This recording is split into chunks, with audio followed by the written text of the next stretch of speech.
عاملين ايه الاخبار؟ النهارده فيديو جديد. طبعا يا جماعه انتوا سمعتوا عن حوار يا جماعه الانتخابات الامريكيه الهري اللي كان بيحصل بقاله كام شهر ده. لقمة عيش حلوة. يعني من اول السنه كده هما دايما يقولوا ايه الانتخابات، مين اللي هيكسب، الحزب الجمهوري ولا الحزب اللي مش عارفه ايه المتناقض. بس خلاص عشان عارف الكلمه الجايه هتبقى ايه. سيبكم من الكلام ده، سيبكم من الهري ده كله. انا من نوع الناس اللي ما بحبش اتكلم في السياسه. وانا اساسا لو اتكلمت في السياسه هتحبس. الشخص الوحيد اللي ممكن يتكلم في السياسه وما يتحبسش هو بهجت. يالا انا قاعد بالبوكسر، يالا هقوم هتلاقيه مظبط على طول داخل كسر التليفون عشان عايش في نيويورك. المهم، اولا هو كده او كده احنا بنتكلم في اي هري، واحنا بنتكلم كده بنتكلم في اي حاجه عموما، بس بنتكلم باسلوبنا احنا بقى. تسمحوا لي اشخر؟ محدش دعوه باسلوبنا، احنا كنا عايشين لا مؤاخذه بنتكلم وخلاص. استفدت ايه؟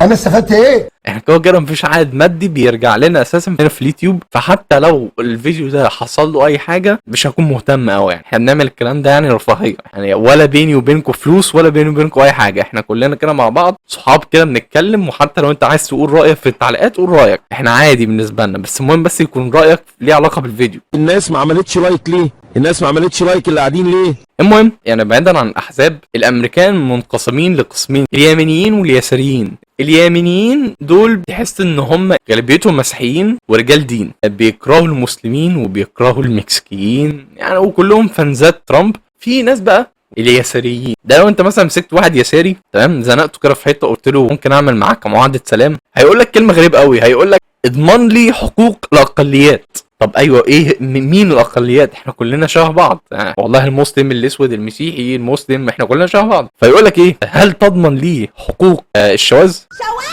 يعني دي الاقليات؟ ما لقيتش غير الشواذ هم الاقليات، ما لقيتش غير الناس متابعين الشاطر، ما لقيتش غير الناس دي. فانزات الشاطر فيه ناس محترمين اعرفهم، الشاطر نفسه مشكوك في امر لحد دلوقتي. تشترك في القناه وبهجت صابر هيتصل بيك شخصيا. الو أدخله. ما تقلقش انا قلت له، ولو دوست على زرار الجرس هيجي لك شخصيا. لاننا لا نخشى الا الله يا ولاد. طبعا هو مفيش زي ما قلت لكم غير حزبين اساسا في امريكا، مفيش احزاب تانية، بين دول هم اللي واخدين الجو يعني. بس انا دلوقتي عايز اسال سؤال مهم، هل الكلام ده لو حصل في مصر هيكون كويس؟ مصر هي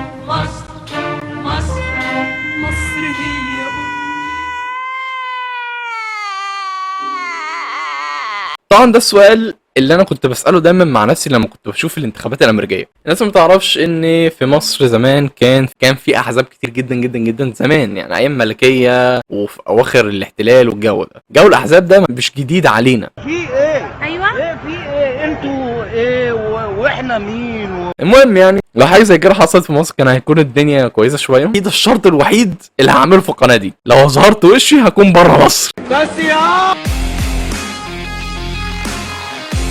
او ممكن اعمل في لايفات مثلا. بمناسبه اللايفات والحاجات اللي زي كده، احنا عندنا افكار كتير قوي في القناه عايزين نحققها، بس احنا مستنيين ان احنا يكون عندنا عدد مشتركين كويس. هي ليست رقم يعني اتشجع عليه ان انا اعمل لايفات والجو ده، برضه مفيش حاجه بتيجي بالساهل. فبس كده، هذا هو الفيديو.